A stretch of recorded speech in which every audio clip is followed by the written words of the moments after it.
resolvi falar sobre a nossa experiência como Ministério Público, desta vez sem PowerPoint, e a partir de análises técnicas realizadas pela Quarta Câmara, que é a Câmara de Meio Ambiente e Patrimônio Cultural do Ministério Público Federal. Quero dizer também que eu coordeno a Quarta Câmara agora com esse mandato há 10 anos. Então, como eu disse, é a Câmara do Ministério Público Federal que trata das questões ligadas ao meio ambiente e ao patrimônio cultural, e nós temos um grupo de trabalho de energia nuclear.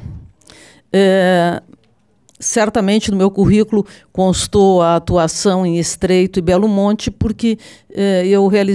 participei de um seminário sobre essa questão dos impactos socioambientais dessas usinas hidrelétricas. Mas na Quarta Câmara nós trabalhamos com todas as questões ambientais, temos diversos grupos de trabalho e temos uma equipe técnica razoável, poderia ser maior, mas de muito boa qualidade, que nos auxilia muito e cujas análises técnicas, especialmente no tema hoje em debate, foram muito importantes. Eu escrevi um livro com uma colega sobre direito ambiental, no qual essa parte de poluição através de diversos modos foi uma das partes que me coube. E então eu queria um pouco falar sobre a questão dos rejeitos radioativos, que já foram objeto de um seminário realizado quando eu era diretora da Escola Superior do Ministério Público da União, em 2001, se não me falha a memória, e que contou com a presença do professor Michel Prière, de Limoges, na França. Nós pretendíamos até repetir esse seminário este ano, mas infelizmente não foi possível. Na ocasião, nós discutimos prioritariamente a destinação desses rejeitos radioativos, desses rejeitos nucleares, e que era um problema que a França, na época, considerava muito grave, exatamente pela dificuldade de se dar uma destinação a esses rejeitos que fosse segura. Então, essa é uma das questões. Atualmente, no Brasil, a normatização referente aos rejeitos radioativos ela é realizada pela CNEM, pela Comissão Nacional de Energia Nuclear. Segundo a norma CNEM NE 602, rejeito radioativo é qualquer material resultante de atividades humanas que contenha radionuclídeos em quantidades superiores aos limites de isenção nela especificados e para o qual a reutilização é imprópria ou ainda não prevista. Então, uma outra resolução do CNEM de 69, de 1969, por exemplo, define regras para o exportador de minerais ou minérios que contenham elementos nucleares associados e para o importador de compostos químicos em grau de pureza técnica, contendo uma quantidade de materiais físseis ou férteis igual à existente no material exportado. A resolução CNEM 27/2004 é aquela que estabelece os requisitos de segurança e proteção radiológica das instalações minero-industriais, que manipulam, processam e armazenam minérios, matérias-primas estéreis, resíduos, escórias e rejeitos contendo radionuclídeos das séries naturais do urânio e tório, e que possam, a qualquer momento do seu funcionamento, da sua fase pós-operacional, causar exposições do público e de trabalhadores à radiação ionizante. E aí eu faria um parêntese que nós também temos na Quarta Câmara problemas graves envolvendo a exploração de urânio, em especial na Bahia e no Ceará, em Santa Quitéria, no Ceará. Esses estudos, então, eles têm que abranger a geografia, a demografia, envolvendo também localização da população, os hábitos alimentares da população, a geologia regional, a geologia local, a meteorologia, que no caso de Fukushima foi importante, né? E a ecologia. E no caso da ecologia, é preciso que haja descrição geral da fauna e da flora que poderá ser afetada durante e após o desenvolvimento da construção da usina, a estimativa do impacto biológico que a usina possa causar ao meio ambiente e as medidas para a proteção do meio ambiente. Tem também, obviamente, a questão da medicina nuclear, que não está em questão neste momento, mas é uma questão importante, não é? E outra questão importante, que eu até falei no início, é o fato de que a vida das centrais nucleares é limitada, o que leva à possibilidade de proliferação de cemitérios nucleares e aumenta o problema da eliminação dos rejeitos radioativos. Ontem à noite, lendo o livro da professora Senet, ainda eu vi que é uma das preocupações na França em relação às usinas nucleares muito antigas, não é?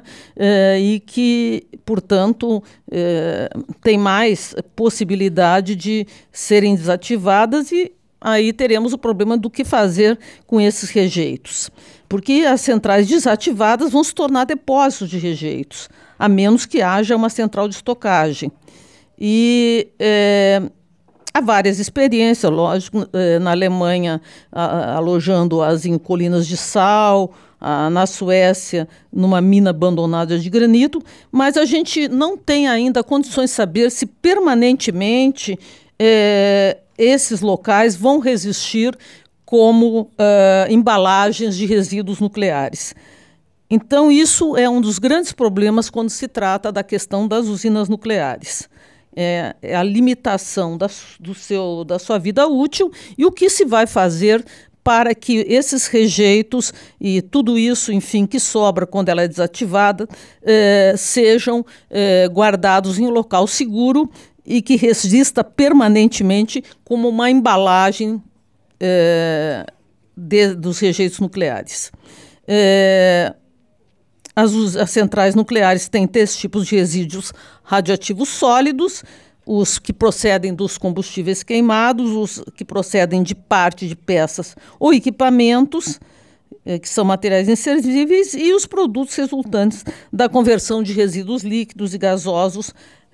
para o estado sólido, que inclui a lama dos destiladores. Bom,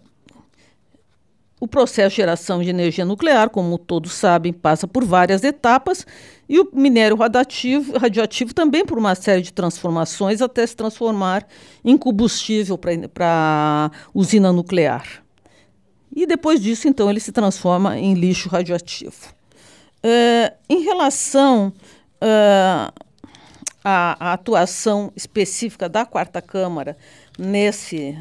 tema, como eu já disse, nós temos um grupo de trabalho ligado à questão da energia nuclear, e como a implantação das usinas nucleares é uma atividade de competência exclusiva da União, quando Furnas, que inicialmente era a quem cabia, não é, a construção, foi privatizada, os ativos e passivos de Angra 1 e Angra 2 e Angra 3 foram incorporados à Nuclem, que depois se tornou a Eletrobras Termonuclear S.A., que é uma sociedade de economia mista subsidiária da Eletrobras, e que foi criada com a finalidade específica de explorar, em nome da União, atividades nucleares para fins de geração de energia elétrica e é responsável pela conclusão das obras de Angra 2. Um problema para nós, que já foi citado pelo deputado Sarney Filho, é a localização da unidade 2 da Central Nuclear Almirante Álvaro Alberto, que é a Angra 2. Que é de propriedade da Eletrobras Termonuclear. Ela está na praia de Itaorna, no município de Angra dos Reis. distante 45 quilômetros por rodovia da sede do município de Angra, onde reside uma quantidade enorme de trabalhadores, de pessoas, enfim, de baixa renda, e, portanto, pessoas que teriam bastante dificuldade de se locomover rapidamente em caso de um acidente nuclear. Do ponto de vista ambiental, ela está no bioma Mata Atlântica, e que é um bioma que tem predominância de formação florestal do tipo ombrófila, com terras baixas, submontana, montana e manchas de floresta ombrófila mista ou mata de araucária, assim como restingas e manguezais. A área de influência direta do empreendimento envolve um raio de 15 quilômetros, centrado na usina, e vai incidir sobre 3 unidades de conservação: o Parque Nacional da Serra da Bocaina, a Estação Ecológica de Tamoios e a Reserva Biológica Estadual de Praia do Sul. E a indireta engloba grande parte da bacia hidrográfica da Ilha Grande, que corresponde aos municípios de Angra dos Reis e Paraty e a sua respectiva área costeira, sendo a área de propriedade da CNAA, e tem aproximadamente 1.250 hectares. Então, tudo isso são fatores que precisam ser considerados no caso, porque, na verdade, se a gente pensar concretamente, quando ocorreu o acidente de Chernobyl, ele foi um acidente que decorreu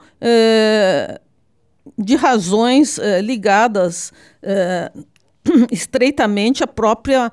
funcionamento da usina. Mas já o acidente de Fukushima foi um acidente causado por um tsunami, por um terremoto, enfim, por fatores externos, e que, enfim, fatores externos dos quais as usinas de Angra não estão livres de serem passivas. Então, ainda que a gente possa pensar, bom, mas o Brasil é um país que não tem terremotos ou que não tem tsunamis, o Rio Grande do Sul está nos mostrando uma situação de calamidade que só ocorreu uma vez em 1941. Então, são situações imprevisíveis e que podem gerar realmente consequências muito graves em relação às centrais nucleares. Nós, como eu já falei, temos, assim, dezenas de estudos técnicos realizados pela Quarta Câmara referentemente às usinas de Angra 1 e principalmente a usina de Angra 2. Quando entrou em vigor a Lei 6938 de 81 do CISNAMA, foi atribuído ao Instituto Brasileiro do Meio Ambiente e dos Recursos Naturais Renováveis a competência para o licenciamento ambiental. Então, em janeiro de 91, 2 anos depois, um pouco menos de 2 anos, houve um convênio entre a CNEM e o IBAMA. E, a partir daí, as instalações nucleares passaram a ser submetidas a 2 processos independentes de licenciamento. Um licenciamento nuclear e um licenciamento ambiental. Então, no caso de Angra 1, foram ouvidos os órgãos de meio ambiente também do Estado do Rio e dos municípios de Angra dos Reis e Paraty, já que eles estão na área de influência da usina. E, em 1993, a Furnas apresentou ao IBAMA uma proposta de termo de referência para o EIA-RIMA de Angra 2. Essa solicitação foi avaliada pelo IBAMA e, em 95, o IBAMA recebeu o termo de referência e, em 98, a Eletronuclear apresentou o EIA-RIMA elaborado pela Natrontec. Em 99, o IBAMA determinou a emissão de licença de operação para o comissionamento da usina e uma licença de operação para a operação comercial. eu vou pular toda essa história um pouco, mas, enfim, a licença de operação inicial de Angra 2 foi concedida pelo IBAMA no ano 2000. Embora, como, aliás, acontece em outros casos também, inclusive nas hidrelétricas, várias condicionantes ainda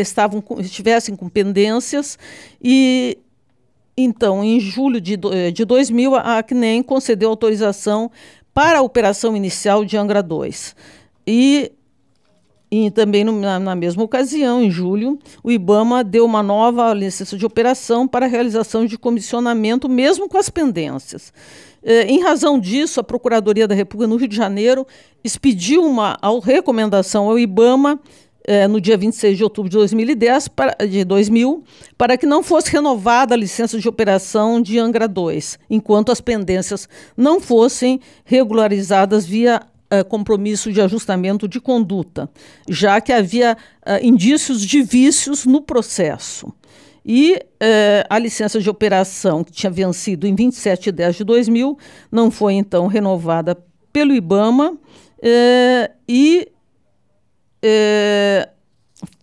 embora ele tenha considerado que as providências solicitadas tinham sido incluídas como condicionantes para a licença de operação definitiva e não para a renovação da licença. Bom, nós, então,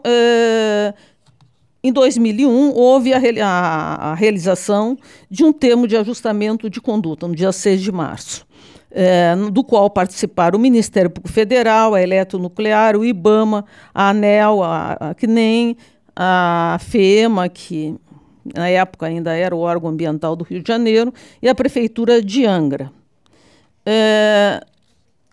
Várias informações técnicas foram produzidas a partir desse momento,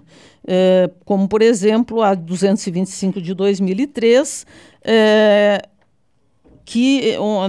na qual os técnicos da Quarta Câmara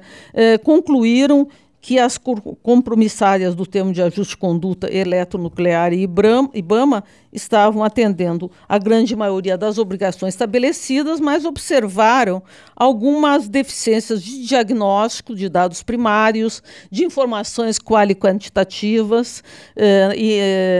sobretudo no sítio da CNAA e nas áreas adjacentes abrangidas pelo raio de 5 quilômetros.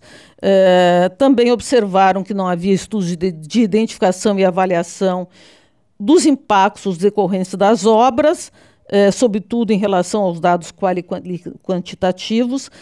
acerca das áreas de empréstimo e bota fora utilizadas na construção das usinas de Angra 1, e depósito de rejeitos, medida de recuperação ambiental, passivo ambiental, etc., em Angra 1 e Angra 2. Também não tinha sido definida a área dos sítios abrangidos pelas usinas nucleares, 1, 2 e 3, bem como das vilas residenciais existentes na região, em especial Praia Brava e Mambucaba. Nem a área abrangida pelo Centro de Gerenciamento de Rejeitos. O que é importante, não é? Também é que foi detectado, e aqui eu estou pulando algumas coisas, não foi detectado nenhum programa específico de monitoramento dos impactos radiológicos sobre as espécies nativas de remanescentes florestais do bioma Mata Atlântica, bem como nenhum programa de monitoramento de mudas. Não foi suficientemente esclarecida, não foram suficientemente esclarecidas as causas de detecção de produtos de corrosão ativados e de fissão em sedimento marinho nas análises realizadas em 2005, 2006 e 2007, ainda que, segundo o PCA, elas estivessem abaixo dos valores estabelecidos na norma Regulatory Guide 4.8. Mas mesmo que os valores fossem normais, esses produtos, a causa da presença desses produtos de corrosão ativados e de fissão e suas respectivas consequências ambientais precisam ser bem esclarecidos. Bom, nós temos hoje, então, esse termo de ajuste de conduta bem problemático, com pendências, não é? E, além disso, nós temos uma ação civil pública instaurada, ajuizada em 2009, contra a Indústria Nucleares do Brasil, a CNEM, o IBAMA e a União, visando a promoção de medidas concretas e efetivas que possam assegurar o bem-estar da população e o respeito às normas de proteção ao meio ambiente, quanto ao desenvolvimento das atividades relacionadas com energia nuclear no município de Caetité e adjacências. Em relação à Angra dos Reis, nós temos 3 ações civis públicas. A primeira contra a Comissão Nacional de Energia Nuclear, as Centrais Elétricas Brasileiras, Eletrobras, e a Eletrobras Termonuclear, SA Eletronuclear. Essa ação foi ajuizada em 2008 e postulava a condenação da CNEM na obrigação de fazer, consistente na promoção de avaliação e definição dos recursos necessários ao descomissionamento das usinas nucleares brasileiras, ao estabelecimento de critérios de captação desse recurso pela eletronuclear e de transferência e depósito dos mesmos em conta específica, bem como, em relação à Eletrobras, a obrigação de não fazer, no sentido de abster-se de utilizar os recursos reservados ao descomissionamento, que foram transferidos pela eletronuclear, a conta específica da Eletrobras, para qualquer outra finalidade, inclusive para o financiamento da usina Angra 3. E ainda em relação à eletronuclear, a obrigação de fazer, consistente em transferir a conta específica aberta pela Eletrobras os recursos destinados ao descomissionamento das usinas nucleares brasileiras, embutidos no cálculo da tarifa da energia elétrica relativamente ao período de 2004 a fevereiro de 2008. A segunda ação foi ajuizada em 2009, no ano seguinte, também contra a CNEM e a Eletrobras Termonuclear. Nessa segunda ação, houve um pedido de tutela antecipada, visando suspender imediatamente, enquanto perdurasse a ação, todos os efeitos da portaria CNEM 16, de março de 2009, que concedeu licença parcial para a Eletrobras Termonuclear S.A. dar início às obras de reconstituição, concretagem complementar da área, a construção, destinada à construção das edificações de segurança nuclear, da industrialização e à impermeabilização na região do edifício reator e do edifício auxiliar do reator da unidade 3 do complexo, e determinar a CNEM que, enquanto perdurasse a ação, não expedisse nenhuma outra licença parcial de construção para a usina nuclear Angra 3. Essa ação também postulava, no mérito, a nulidade de todas as licenças parciais de construções da unidade 3 do complexo e, novamente, reafirmava a determinação de não expedição de novas licenças. Essa ação foi assinada já pelo procurador Fernando Lavieri. Isso não foi julgado procedente e, então, foi ajuizada uma nova ação em 2011, e nessa nova ação, que também é do Fernando Lavieri, junto com uma colega, se buscava a nulidade da licença de construção de Angra 3 em razão da incompetência da CNEM e para, a partir da incorporação da Convenção Internacional de Segurança Nuclear no nosso ordenamento jurídico, fossem expedidas normas, licenças e autorizações relativas às instalações nucleares e em razão do descumprimento do item 1 do artigo 8º da Convenção Internacional de Segurança Nuclear. Então, temos, em relação à Angra, 3 ações, um termo de ajuste de conduta e temos ainda, como eu já falei, essas ações e esses inquéritos civis que apuram a produção de urânio, tanto na Bahia, em Caetité, onde já está bem mais adiantado todo esse processo judicial, como também, mais recentemente, no Ceará, envolvendo o município de Santa Quitéria. A situação do município de Santa Quitéria é bem mais grave na medida em que está se realizando extração de urânio sem qualquer cuidado básico. Essa extração ela faz com que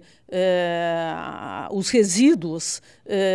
possam atingir as moradas das famílias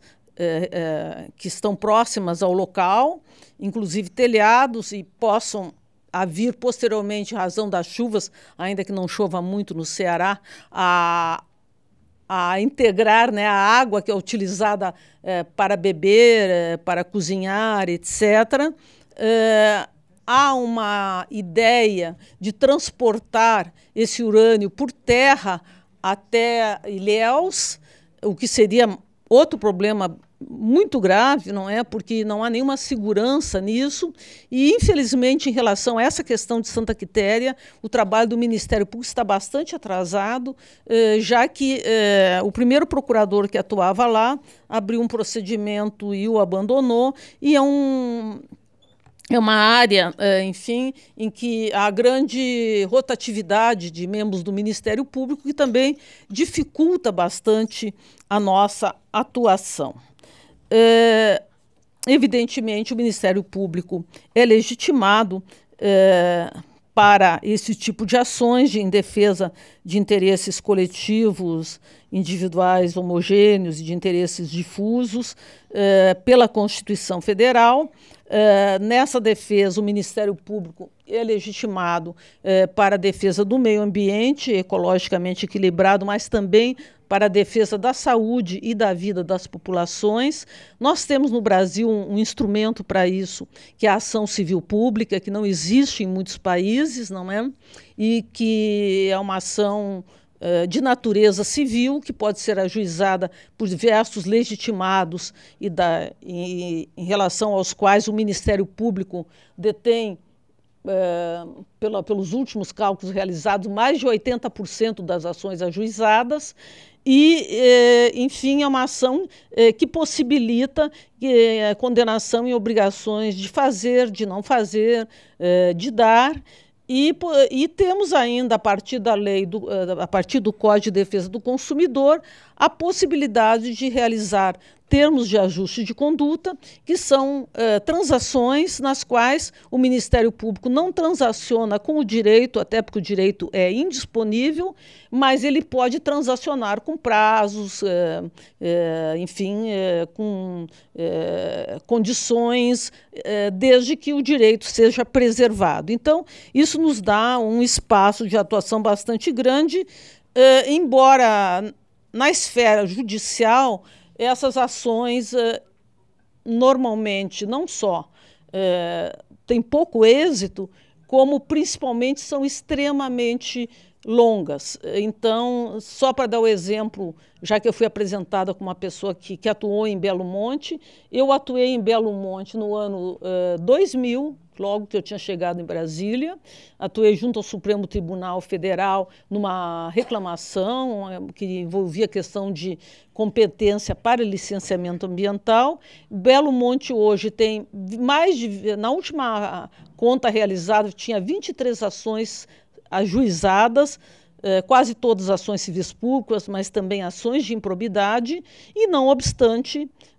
as obras continuam, não obstante, enfim, não se obteve nenhuma providência eficaz relativamente aos enormes problemas que existem nos estudos de impacto ambiental, que existem em relação às comunidades indígenas, que existem em relação ao meio ambiente. Nós chegamos a ter, no caso de Belo Monte, uma liminar que foi cassada pelo Tribunal Regional Federal da Primeira Região, que fica aqui em Brasília, enquanto Belo Monte fica no Pará, em 1 hora. Então, isso mostra como é difícil a gente obter resultados positivos nesses casos, o que obviamente não nos tira a vontade, o dever e o impulso de atuar. Há 2 semanas atrás, agora concluindo, nós realizamos um seminário